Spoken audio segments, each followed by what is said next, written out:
Oke, selamat sore semuanya. Hari ini saya akan membahas tentang strategi bisnis e-commerce. Ini akan menjadi satu pembahasan yang menarik dan saya biasanya akan banyak pertanyaan secara khusus dari topik ini ya, karena topik ini tuh banyak yang akan menentukan arah dari bagaimana kita menjalankan sebuah bisnis e-commerce. Kita kenali dulu perbedaan istilah. Yang pertama adalah bisnis model ya. Bisnis model adalah rangkaian aktivitas yang direncanakan untuk dirancang menghasilkan keuntungan di pasar, yaitu bisnis model. Kalau bisnis plan itu dokumennya yang menggambarkan bisnis model. Kalau e-commerce bisnis model ini adalah bisnis model yang memanfaatkan keunikan dari internet, teknologi web, dan teknologi mobile.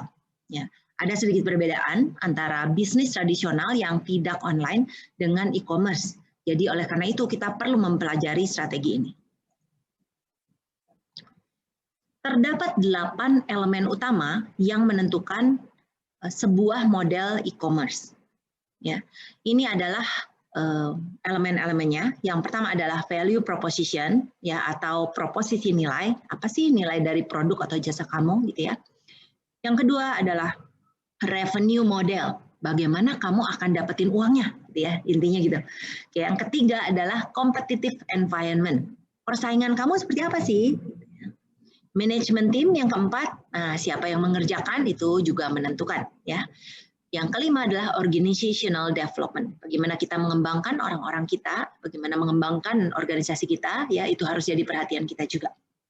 Yang keenam adalah market strategi, bagaimana kita memasuki pasar kita. Yang ketujuh adalah competitive advantage, bagaimana kita punya keunggulan bersaing yang harus jadi sesuatu kekuatan kita untuk bersaing dengan yang lain.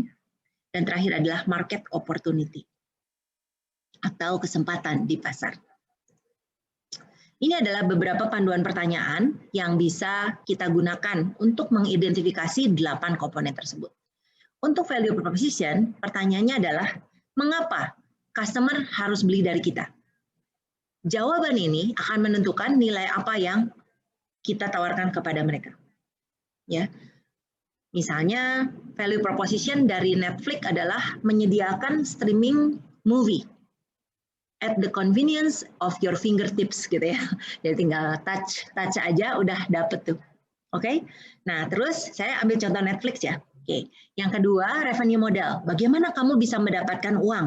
Nah, kebetulan kalau Netflix itu langganan, ya bayar langganan. Oke. Masih banyak, nanti kita belajar beberapa model lain. Yang ketiga adalah market opportunity atau oportunitas pasar. Apa sih market space yang kamu akan layani? Ukurannya seperti apa? Siapa pasarnya? Gitu ya. Kalau kita pikir-pikir market opportunity-nya Netflix apa tuh? Masyarakat luas, asal dia punya koneksi internet dan device, benar nggak? Ya, oke. Itu contohnya. Kemudian competitive environment, siapa yang juga berada di pasar itu? Kalau buat Netflix jawabannya adalah misalnya Hulu, Amazon, sekarang ada ya Amazon Prime, terus ada juga apa tuh Disney ya, Disney Hotstar ya, masih banyak tuh ya. Pokoknya jenis-jenis seperti itu. Oke. Kemudian competitive advantage. What special competitive advantage yang perusahaan kamu bawa ke market space? Kalau di mata saya, Netflix itu kelebihannya adalah dia punya film-film original. Ya, yang dia buat sedemikian rupa sehingga orang betul-betul engage dengan film-film dia. Ya, itu salah satunya ya. Jadi sebetulnya apa yang dia sediakan si produknya itu yang betul-betul menjadi kekuatan dia. Selanjutnya market strategy. How do you plan ya to promote your products and service to attract your target audience? Biasanya kalau yang bangsa Netflix itu tidak heran lah, mereka biasanya nyediain one month free dan subscribe gitu ya, atau bisa juga dikasih harga promo ya, bisa ya. Jadi nanti bagaimana cara mempromosikannya bisa ada banyak sekali pilihannya yang kita sudah lihat sih ya seperti itu. 1 bulan free, tapi seudah 1 bulan itu biasanya customer udah susah pindah ya, karena dia apalagi nonton film seri, jadilah dia pengen bayar gitu kelanjutannya ya, jadi seperti itu. Kemudian organizational development, ini berarti apa tipe struktur organisasi di dalam perusahaan yang diperlukan untuk melaksanakan rencana bisnis ya. Jadi kalau misalnya kita jawab untuk yang ini Netflix, kelihatannya kalau Netflix saya sebetulnya tidak begitu tahu ya dia struktur organisasi seperti apa, tapi kelihatannya dia kalau saya lihat film-filmnya itu ada yang dibuat di negara yang berbeda-beda, mungkin dia ada struktur organisasi di negara-negara tersebut ya sebagai multinational company. Kemudian yang terakhir, management team, what kind of experience and background are important for the company leaders to have. Ya kalau saya sih nggak tahu pemimpinnya siapa, tapi kalau saya berpikir untuk menjawab itu Netflix pemimpinnya itu harus punya pengalaman di bidang entertainment ya. Kemudian juga mereka harus pandai di dalam merencanakan mendapatkan subscriber sebanyak mungkin dan juga bagaimana mereka bisa terus ekspansi ke pasar-pasar di mana mereka belum menyentuh ya. Jadi itu. Oke, ya secara sekilas kita ambil contoh Netflix dan itulah yang kita bisa gunakan untuk elemen bisnis model ini. Nah, sekarang kita lihat satu-satu ya secara lebih mendalam nih kayak kita ngupas bawang nih ya. Value proposition apaan sih? Value proposition adalah proposisi nilai bagaimana sebuah produk atau jasa perusahaan bisa memenuhi kebutuhan konsumen ya. Biasanya ini misalnya personalisasi, customization, kenyamanan, pengurangan, kerumitan gitu ya, dari pencarian dan pengurangan biaya pengiriman gitu ya. Ini semua bisa kita buat untuk memaparkan value proposition kita. Yang kedua, revenue model. Untuk revenue model, ini bagaimana perusahaan berencana untuk membuat uang dari operasinya ya. Ini ada macam-macam, misalnya advertising model, yang berarti apa? Dapat uangnya kalau ada orang pasang iklan di situs kita, gitu ya, intinya gitu. Oke, jadi ada sebuah forum untuk memungkinkan pihak lain beriklan dan menerima pembayaran tersebut. Nah ini ini sangat memungkinkan. Contohnya koran ya, koran online ya. Saya sering lihat koran online, kemudian kayak CNN gitu ya, CNN.com. Nah itu mereka dapatnya dari sini. Oke. Kemudian yang kedua, subscription revenue model. Nah, ini berarti perusahaan menawarkan konten atau layanan kepada pengguna dan membebankan dia berlangganan untuk akses ke beberapa atau semua penawaran. Ya, dan biasanya mereka akan menggunakan strategi yang tadi itu yang saya bilang, 1 bulan free. Nah, ini strategi freemium, memberikan tingkat produk atau layanan tertentu secara gratis, tapi kemudian membebankan biaya berlangganan untuk tingkat premium produk atau langganan. Selanjutnya yang ketiga, transaction fee model. Sebuah perusahaan menerima pembayaran dengan menjalankan atau eksekusi transaksi. Ya, kalau transaksi itu yang biasanya pakai transaction fee itu ini credit card, ya credit card. Jadi kalau sekarang e-commerce yang credit card itu salah satunya adalah kayak Square gitu ya. Terus, aduh kok saya jadi lupa ya nama perusahaan itu ya. Tapi kalau kita proses pakai dia, jadi pas pembayaran e-commerce itu langsung ya, Mitrans. Nah Mitrans, perusahaan Mitrans ya, kamu sebagai si merchant-nya harus bayar komisi gitu, kayak bayar persen dari nilai penjualan yang terjadi ya, atau ada fixed value ya terserah. Yang penting itu gara-gara transaksi, ada satu transaksi kita bayar ke dia. Ya, oke. Selanjutnya sales model. Kalau sales model ini berarti perusahaan punya pendapatan dengan menjual barang, informasi atau jasa yang normal-normal lah kayak kita biasa ya. Kita jual makanan, kita dapat uangnya gitu ya. Contohnya seperti itu. Kemudian yang terakhir affiliate model. Nah, kalau affiliate model nih perusahaan mengarahkan bisnis ke afiliasi dan menerima biaya rujukan atau persentase pendapatan dari penjualan yang dihasilkan. Biasanya affiliate model ini bentuknya link gitu ya, link yang bisa kita pasang di blog kita atau situs kita. Nanti orang ngeklik terus ada cookies yang ngikutin dia. Sehingga akhirnya kita bisa melakukan tracing ke sana. Selanjutnya adalah revenue model ya. Yang ini contohnya ya, contohnya apa saja nih ya. Jadi saya tadi walaupun sudah menyebutkan, ini saya tambahkan untuk advertising contohnya Yahoo dan Facebook ya. Dia banyak ads dari situ dan ini adalah revenue source dia. Untuk subscription misalnya eHarmony, The Economist, Netflix ya, itu contohnya seperti itu. Dan ini fee-nya dari subscriber itu mereka mendapatkan akses ke konten ya. Biasanya majalah, koran itu pakai ini ya, Netflix juga pakai ini. Transaction fee ini transaksinya ada nih eBay ya, eBay sama E-Trade. Kalau E-Trade itu jual beli saham ya. eBay itu dia biasanya itu tuh untuk jual beli barang, tapi dia eBay itu bisa bisa auction, ya bisa auction. Nah ini salah satu contoh transaction fee, ya. Jadi saya juga tambahin yang tadi ya, yang saya sebut Midtrans, kemudian Square itu juga pakai semua transaction fee model untuk revenue-nya. Selanjutnya untuk sales ini ya contohnya yang pakai itu Amazon, ASOS, Birchbox, ya Birchbox itu baju ya kalau nggak salah ya, terus iTunes ya. Nah ini contohnya. Kemudian affiliate ini MyPoints. Kalau di Indonesia sekarang juga sudah mulai berjalan ya untuk affiliate program ya. Kalian kalau iseng pengen tahu tentang affiliate program di Indonesia itu pakai Ratakan ya, ratakan.com. Kalau di luar negeri biasanya pakai JVZoo atau pakai kok jadi lupa ya satu lagi. Pokoknya ada, kalian search aja affiliate program gitu ya. Nanti kalian akan ketemu situs-situs yang bisa kalian gunakan untuk mendapatkan uang karena kalian menyediakan afiliasi. Selanjutnya nomor 3, market opportunity ya. Market opportunity ini adalah potensi pendapatan dalam pasar yang dituju perusahaan. Misalnya potensi pasar di software training. Nah, sebetulnya ini software training ya menurut saya mengalami lonjakan tajam gara-gara WFH ya, gara-gara pandemi itu sebenarnya sekarang makin berubah ya. Kalau ini mungkin gambarannya dulu sebelum pandemi ya, kalian lihat ternyata ini adalah pasar yang besar. Ya, kalau sekarang saya cukup yakin untuk software training makin banyak yang di-deliverykan lewat situs ya, dan ini adalah salah satu potensi untuk e-commerce yang betul-betul luar biasa. Ya, saya rasakan sendiri sekarang makin banyak orang lebih menghargai untuk online training, gitu ya. Kalau sebelumnya sih ya lebih banyak yang face to face ya, kalian bisa lihat dari nilainya pun lebih besar.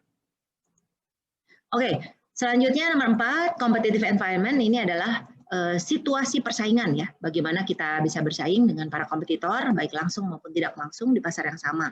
Ini kita harus memikirkan ya, siapa sih saingan kita, dan tentunya kalau mereka sudah melakukan sesuatu yang bagus ya kita bisa tiru dan buat lebih baik ya. Kalau misalnya mereka melakukan kesalahan ya kita jangan lakukan itu ya. Ini yang sangat kita mungkinkan. Yang kelima, competitive advantage. Nah, ini saya ada 6 faktor ya untuk competitive advantage. Ada beberapa faktor yang bisa membedakan bisnis dari para pesaingnya. Dan ini memungkinkan untuk menyediakan produk unggulan dengan biaya yang lebih rendah. Nah, kita lihat ya, yang pertama apa? Asimetri. Asimetri itu terjadi ketika satu peserta di pasar punya lebih banyak sumber daya dibandingin peserta lainnya. Ya. Jadi mungkin dia lebih banyak duitnya gitu ya, bisa juga lebih banyak gedungnya, lebih banyak orang-orangnya bisa ya. Jadi ini oleh karena itu dia lebih superior dibandingkan yang lain. Oke. Yang kedua first mover ya. Kalau first mover advantage ini keunggulan pasar kompetitif untuk perusahaan yang dihasilkan dari menjadi pertama ya. Pertama di pasar dengan produk dan layanan yang bisa produk atau layanan yang bisa disediakan ya. Ini sorry kok kata-katanya. Ya, tapi kalau first mover itu kalian ngebayangin seperti ini nih. Seperti Apple ya. Kalau menurut saya Apple itu first mover ya. Jadi dia itu selalu yang terdepan dari semua, dia menyediakan teknologi terbaru dan sebagainya.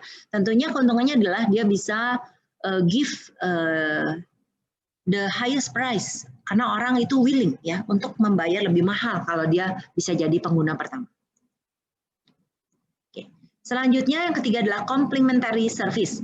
Complementary resource. Complementary resource-nya artinya sumber daya dan aset yang tidak terlibat langsung dalam produk, tapi diperlukan untuk sukses seperti pemasaran, manajemen, aset keuangan, dan reputasi. Ya. Jadi di luar dari jalur utama, complementary resource pun bisa menjadi satu keunggulan bersaing. Berikutnya unfair competitive advantage. Ini terjadi ketika satu perusahaan mengembangkan keuntungan berdasarkan faktor yang tidak bisa dibeli oleh perusahaan lain. Ya. Jadi saya sih ngebayanginnya sebagai contoh gitu ya. Saya ini nih untuk bahan bakar, untuk batu bara, untuk listrik ya. Itu sekarang sebetulnya agak unfair competitive advantage-nya karena ada penguasa ya, hampir ada monopoli gitu ya. Jadi saat itu terjadi ya memang unfair, tapi ya kita tahu sendirilah mungkin kalau untuk perusahaan masuk ke situ agak susah sekarang. Industri-industri yang terjadi unfair competition agak susah karena mereka mungkin tidak punya sumber daya sebanyak itu. Ya, selanjutnya perfect market ini adalah pasar di mana tidak ada keunggulan kompetitif atau asimetri karena semua perusahaan memiliki akses yang sama terhadap semua faktor produksi. Nah, ini sebagai contoh perfect market itu kayak ini kayak buah-buahan gitu ya. Buah-buahan, sayur-sayuran kan itu sebetulnya nggak ada perbedaan yang secara signifikan besar, nggak ada gitu ya, mirip-mirip aja lah produknya gitu ya. Jadi itu bisa dibilang hampir menyerupai perfect market. Kemudian yang terakhir leverage, ini berarti ketika perusahaan menggunakan keunggulan kompetitif untuk mencapai lebih banyak keunggulan di pasar sekitarnya ya. Jadi ini kalau dia lakukan ini itu kita sebut leverage. Selanjutnya kita lihat tentang market strategi. Ya, market strategi ini apa? Adalah rencana yang dikembangkan perusahaan untuk bagaimana dia memasuki pasar dan menarik pelanggan. Ya, nah ini bisa macam-macam ya. Jadi untuk memasuki itu sebagai contoh bisa social network market strategi. Berarti dia masuk lewat social network aja, mungkin dia nggak ada toko fisiknya sama sekali totally gitu ya. Terus dia bisa juga pilih differentiation strategi. Berarti produknya itu lain dari yang lain, berbeda sama sekali dari yang lain. Ya. Kemudian bisa juga low cost strategi. Kalau low cost strategi ini berarti biayanya rendah ya. Jadi kita berbiaya serendah mungkin sehingga kita bisa kasih harga termurah juga. Ya, tinggal ditentukan aja kita mau masuk ke pasarnya dengan strategi yang mana. Berikutnya adalah organizational development. Organizational development ini adalah proses yang mendefinisikan semua fungsi dalam bisnis, keterampilan yang diperlukan untuk melakukan setiap pekerjaan, serta proses perekrutan dan perekrutan karyawan yang kuat. Sebagai contoh, untuk finance, marketing, production, ini sebetulnya akan berarti kita perlu mengembangkan baik itu organisasinya, baik itu orangnya, ya dengan tepat agar bisa jadi keunggulan bersaing kita. Yang terakhir adalah manajemen tim. Manajemen tim adalah sekelompok individu yang dipertahankan untuk memandu pertumbuhan dan ekspansi perusahaan. Ya, jadi manajemen tim itu seringkali memegang peranan yang luar biasa penting ya. Dan kalau misalnya kita punya pimpinannya itu kurang agresif, kurang ingin berkembang ya, perusahaannya biasanya juga nggak maju-maju amat gitu ya. Itu saya lihat sendiri kok banyak bukti seperti itu. Oke? Baik, sekarang kita masuk ke dalam topik berikut ya. Kan tadi kita ngomongin 8 elemen. Sekarang kita masuk ke topik berikut. Isu berikutnya dalam strategi untuk e-commerce adalah bagaimana kita cari modal. Seringkali biaya untuk mendirikan sebuah bisnis e-commerce itu tidak kecil. Oleh karena itu, kita harus pintar-pintar cari modalnya. Yang kita bisa lakukan antara lain adalah yang kita sebut seed capital. Ya, nah seed capital ini adalah satu sumber modal di mana pengusaha punya modal sendiri atau dari tabungan, dari pinjaman, dari teman-teman, ya, atau dia bisa juga mencari investor. Karena ini adalah awal sekali, makanya disebut benih modal.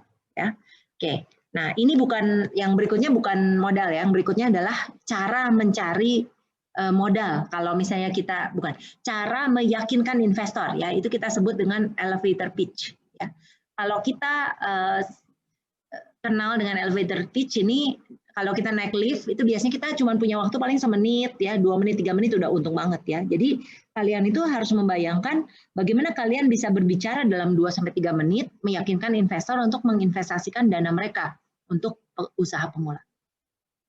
Nah, di sini untuk elemen dari elevator pitch itu kalian harus mulai dengan introduction, kemudian background-nya, kemudian industry size, market opportunities, revenue model, numbers, growth metrics, kemudian funding dan exit strategi. Ya, jadi ini ada contohnya. Misalnya kamu kenalin dulu nama kamu, ya, terus perusahaannya apa dan lain-lain. Kemudian kita bisa cek ide kita dan juga problem yang kita mau solve. Lalu kita cari fakta pasarnya. Mudah-mudahan cukup menjanjikan ya. Terus kita cek dengan revenue model yang tadi ya, ada beberapa revenue model, kita pilih salah satu disesuaikan dengan produk dan jasa kita. Kemudian kita kita kasih tahu pengen fundingnya berapa, dan kalau misalnya ini tidak berhasil, bagaimana kita bisa exit. Ya, jadi ini penting sekali untuk elevator pitch dalam kalian meyakinkan para investor untuk membiayai e-commerce Anda. Oke, nah Ini nomor 1 seed capital ya. Nah sekarang saya mau perkenalkan yang kedua adalah incubators ya. Nah kalau incubators ini biasanya menyediakan jumlah kecil pembiayaan dan rangkaian layanan untuk perusahaan startup. Nah kalau incubator ini sebagai contoh, kalau kalian nonton film drama Korea startup, nah itu kayak gitu ya. Jadi sehubungan itu cukup relevan. Kalau kalian nggak pernah nonton itu, no problem ya. Kalian selalu bisa cari yang lain, contohnya Kickstarter, Indiegogo itu juga termasuk situs untuk kalian bisa mencari investor ya, mencari investor dengan cara crowdfunding ya. Oke. Selanjutnya kalian juga mungkin kalau beruntung bisa dapat angel investor. Nah ini biasanya orang kaya atau grup orang yang mau investasi uang mereka dengan kepemilikan saham di sebuah bisnis. Biasanya adalah investor eksternal pertama yang berinvestasi. Nah ini biasanya kalau angel investor itu mungkin orang yang kenalan baik kamu gitu ya. Mungkin juga kadang-kadang orang tua ya bisa juga jadi angel investor ya. Atau saudara mungkin ya. Oke. Kemudian yang terakhir, yang keempat nih jenisnya venture capital investor. Nah biasanya ini untuk investasi dana, kita akan mengelola dana itu untuk investor lain dan biasanya jenis ini baru bergabung belakangan. Ya, karena mereka nggak pernah invest kecuali melihat bahwa produk atau jasa Anda yang Anda tawarkan ini mungkin berpotensi buat untuk benar-benar promising gitu ya, untuk mendapatkan pendapatan yang cerah ke masa depannya. Oke, sekian tentang pendanaan. Sekarang kita masuk ke dalam model bisnis untuk B2C. Karena kita tadi nggak bilang ya maksudnya bisnis model apa. Nah sekarang kita spesifikasikan kalau kita bisnis ke consumer, itu modelnya bagaimana. Ya, untuk B2C bisnis model kita bisa bedakan dalam 3 jenis, yaitu portal. Kalau portal adalah alat pencarian yang kuat ditambah paket konten dan layanan terintegrasi. Ya, biasanya menggunakan semua model gabungan langganan atau pendapatan iklan atau biaya transaksi dan mungkin umum. Ya, yang kedua adalah e-tailer. Kalau e-tailer ini adalah e-retailer, ya, alias versi online dari pengecer tradisional. Biasanya termasuk pedagang virtual, bricks and click retailer. Kalau bricks and click itu berarti dia ada tokonya juga, ada online-nya juga ya. Dan yang berikutnya adalah katalog merchant ya, versi online ataupun direct mail, dan juga bisa produsen jual langsung ke konsumen. Yang ketiga adalah content provider. Content provider adalah perusahaan informasi atau hiburan yang menyediakan konten digital, biasanya menggunakan model pendapatan periklanan langganan atau biaya rujukan afiliasi. Oke, nah untuk B2C ini masih ada 4 lagi jenisnya. Selanjutnya adalah transaction broker. Transaction broker ini berarti dia memproses transaksi penjualan. Bisa diduga ya, ini pasti nanti dapatnya dari transaction revenue modelnya. Lalu ada market creator, ini menggunakan teknologi internet untuk menciptakan pasar yang mempertemukan pembeli dan penjual, biasanya menggunakan model pendapatan biaya transaksi. Berikutnya service provider, menyediakan jasa secara online. Misalnya apa ya, service provider, misalnya terjemahan, kemudian bisa juga, saya pernah bayar untuk bikin logo, juga ada ya, bikin logo itu bisa ya. Jadi saya minta jasa dia untuk mendesain logo, saya bayar 350.000 dan saya dapat logo itu semua dengan file-filenya yang saya butuhkan. Oke ya. Yang terakhir community provider, menyediakan komunitas online terdiri dari individu yang berpikiran sama untuk berjejaring dan berbagi informasi. Dan biasanya kalau community provider itu karena sebetulnya ngumpulin orang-orang yang punya hobi dan minat yang sama, jadi ini biasanya adalah yang pendapatannya itu dari iklan biasanya. Oke ya, kita lihat ya, ini contoh-contohnya. Sebagai contoh untuk retailer, ini yang paling sering kita lihat mungkin Amazon ya. Kalau yang Bluefly ini sebetulnya untuk itu tuh, untuk hosting ya. Kalau Blue Nile saya malah nggak nyadar itu apa ya. Tapi yang jelas kalau Bluefly ini bisa kita gunakan untuk hosting. Yang kedua brick and click. Brick and click ini ada tokonya biasanya ya. Jadi kayak Walmart, Target. Kalau di Indonesia ini Matahari, kemudian MAP ya, Planet Sport ya, itu semua ada. Adalah e-tailer.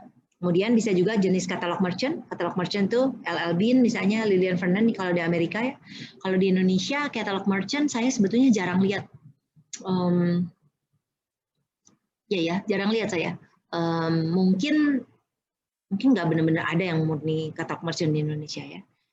Kalau dulu makan itu Avon gitu ya, Avon sama Sophie Martin ya, saya nggak tahu, saya belum ngecek apakah mereka online atau tidak. Oke, selanjutnya manufacturer direct ya, ini berarti manufacture tapi jual ke konsumen ya. Contohnya adalah Dell, Nike ya, itu langsung. Mattel ini adalah yang produksi Barbie ya, perusahaan yang memproduksi mainan anak. Kalau community provider nih contohnya Facebook, LinkedIn, Twitter, Pinterest ya, jelas lah ya. Jadi mereka memang sosmed gitu ya. Dan oleh karena itu revenue, kalau sorry tadi saya kelewat, kalau yang retailer biasanya penjualan produk ya, revenue modelnya. Kalau community provider biasanya advertising, subscription, affiliate. Kalau content provider ini contohnya adalah koran ya, Wall Street Journal, Netflix, itu film-film, Apple Music, musik. Nah, jadi biasanya ini dapatnya dari advertising, subscription, dan juga penjualan of digital goods. Ya. Jual beli musik gitu, beli apa ya dari situ. Oke, kita lanjutkan. Di sini ada yang namanya portal ya. Kalau portal itu contohnya Yahoo, AOL, American Online, MSN, Facebook. Ya, mereka biasanya dapat duit dari advertising, subscription, transaction. Kemudian di sini juga ada contoh lain, SaleNet, Google dan Bing. Ya, ini juga sama ya, advertising, affiliate, referral, dan lain-lain. Kemudian di sini ada transaction broker seperti E-Trade untuk saham, Expedia untuk travel, Monster buat.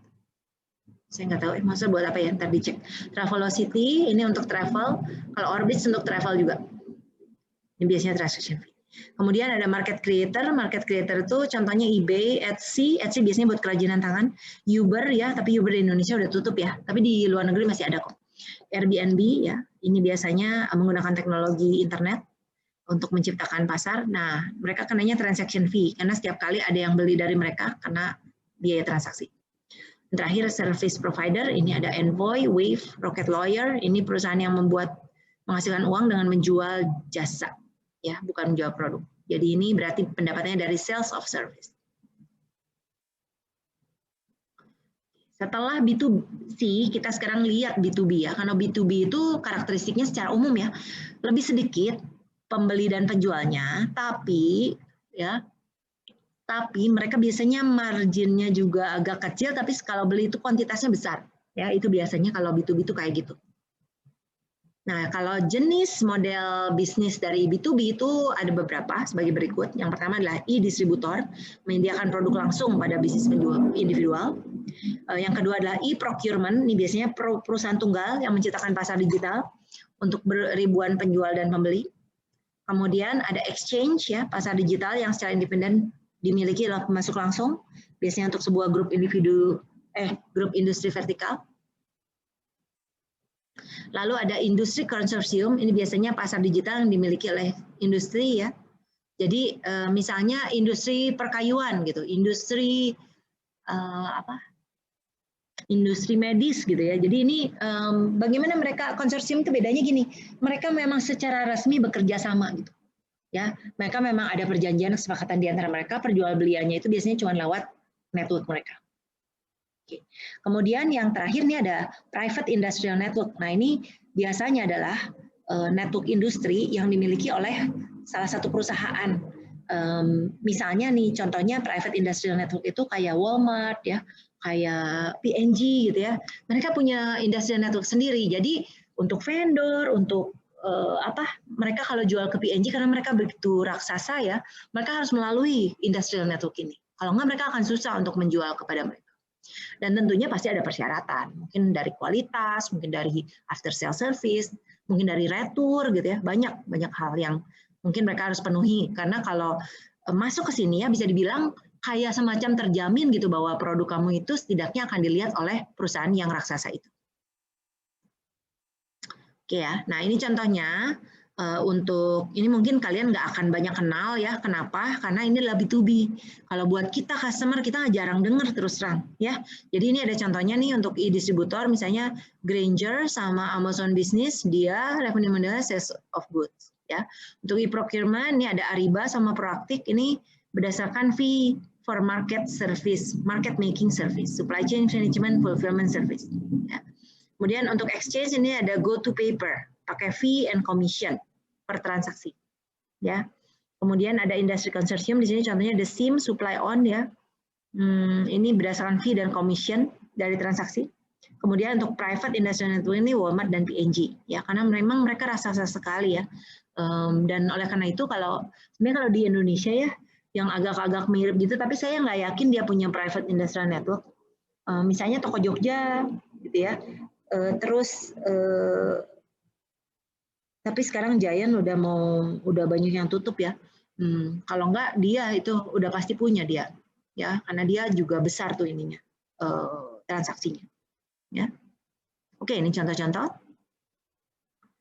Nah, sekarang kita akan melihat ya, secara strategi dari e-commerce, kita juga harus memahami apa sih dampak dari e-commerce. Yang membuat e-commerce itu mengubah banyak hal, yang pasti ya, itu mengubah cara-cara kita ya, untuk bagaimana kita bertransaksi dan lain-lain. Nah, sekarang kita lihat ya, secara signifikan apa saja yang terpengaruh. Yang pertama adalah struktur dari industri. Ya, struktur dari industri ini sebenarnya kita sudah bahas di dalam pertemuan kita yang pertama, jadi saya nggak akan bahas lagi ya. Di sini ada ubiquity, ada global reach, ada universal standard, richness, interactivity, dan lain-lain itu kita sudah sempat bahas di pertemuan pertama, ya waktu kita ketemu pertama kali. Nah, di sini kita sadari bahwa sifatnya menjadi berubah. Struktur industri pun yang mungkin tadinya hanya di satu tempat menjadi global. Kemudian gara-gara global akhirnya ada standar gitu ya. Dan kita pun begitu banyak informasi yang bisa kita keep, kita bisa kembangkan, kita bisa olah ya. Dan ini menentukan bagaimana kita menjalankan industri ini tidak seperti dulu lagi. Oke. Nah, pada saat kita mau masuk ke dalam e-commerce ya, pastinya kita juga harus ngecek bagaimana situasi industri tersebut. Jadi kalian gini aja, misalnya kalian ini, anggap aja kalian punya ide gila gitu ya. Pokoknya kita mau bikin pesaing dari Gojek gitu misalnya ya, anggap aja. Nah, pada saat kalian sebelum melakukan kegilaan itu ya, kalian kan harus cek dulu, benar ini kayak apa sih pasarnya gitu ya. Kalau saya sih nggak berani ya masuk ke industri ini, karena udah terlalu sadis gitu ya. Saya mendingan cari blue ocean aja, cari industri yang tidak terlalu sadis. Ya. Nah, yang harus dilihat itu biasanya saya menggunakan model Porter 5 Forces ya, yang terdiri dari rivalry among existing competitor, barriers to entry, bargaining power, substitute product, dan bargaining power of ini buyer, ini supplier. Ya. Kenapa? Karena kita tanpa memikirkan ini nanti kita kayak mati kutu, ya. Dan jangan lupa loh, saya sudah sering lihat startup itu bakar uangnya gila-gilaan. Ya, gila-gilaan mau produk apa juga. Ya, kalian lihat untuk yang Gojek sama Grab aja ini perang terus kan. Saya persaingan diskon dan lain-lain, terus kadang-kadang saya bingung juga astaga ini dari mana pendanaannya, tapi investors money yang masuk. Oke ya, jadi ini kalian harus analisis. Nah ini sebagai contoh, ini adalah hasil analisis untuk industri dari entertainment ya. Nah jadi di sini persaingannya itu kompetisi harga makin berat, jadi kita potong-potong harga gitu ya. Kemudian untuk buyer itu, buyer sekarang punya kekuatan karena dia bisa milih, gue mau langganan di Netflix, gue mau langganan di Hulu, mau di Hook, mau di mana gitu ya. Oke, itu bisa. Terus untuk substitute produk ini sekarang streaming video adalah pengganti dari DVD ya. Terus banyak sekali juga untuk online reservation menggantikan travel agent. Oh ya, saya jadi pengen cerita sedikit. Jadi saya sempat nih ke Surabaya, saya ketemu sama owner dari travel agent. Terus dia cerita, kantor dia itu sudah shrinking ya. Jadi dari kantor dia yang tadinya 2 lantai dia penuh karyawan ya. Nah, ini sebelum pandemi loh, sebelum pandemi. Bahkan sebelum pandemi ya. Jadi dia cerita bahwa gila-gilanya pergeseran industri travel itu membuat dia tidak lagi perlu menyediakan karyawan yang melayani secara tatap muka. Basically that's the key. Jadi dia tuh benar-benar pindah online. Ada sebagian lah divisi yang melayani tatap muka, tapi dia jadi nggak perlu banyak orang. Dan dia menghemat sekali luar biasa. Dan akhirnya kantor dia tahu nggak cuma berapa? Cuma setengah lantai ya.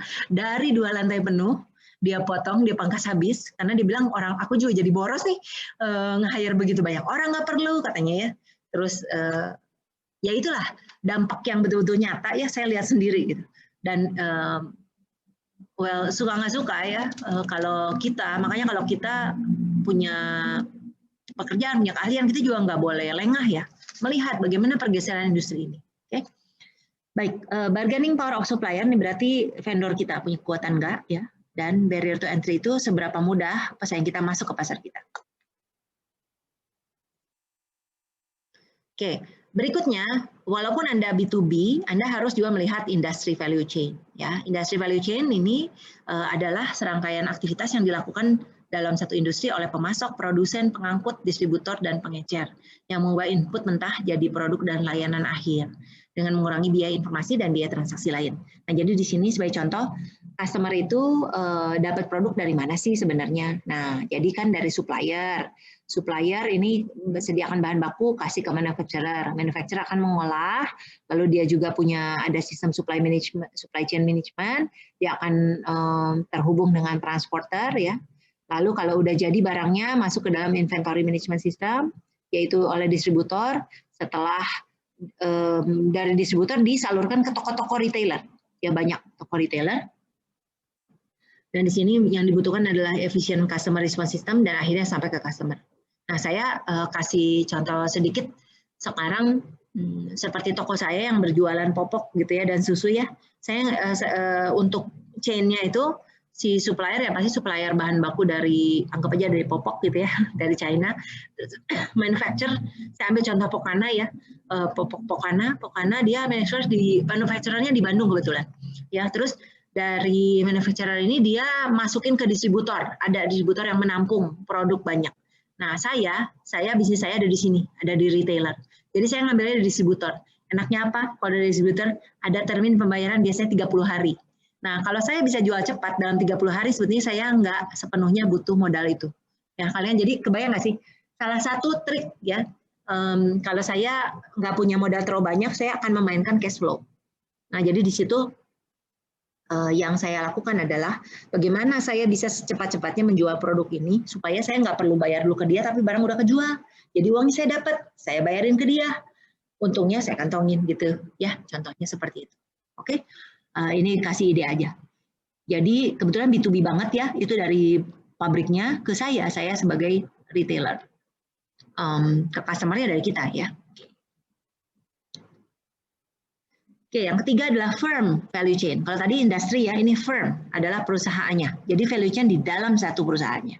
Ini berarti ngomongin apa? Ngomongin bagaimana si perusahaan itu mendapatkan bahan baku, lalu nanti masuk ke dalam produksi, lini produksi, sudah itu mengantar keluar, lalu dijual, ya mengantar ke distributor center, mungkin distribusi center, lalu nanti dijual dan dimarketkan, dan setelah terjual kepada customer ada after sales.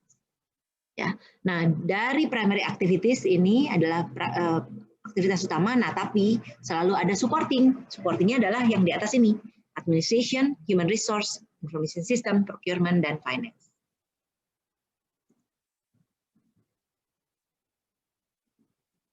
Oke, nah kita bisa lihat ya kalau di dalam kita melihat kekuatan dari industri, kita harus memikirkan komponen ini ya.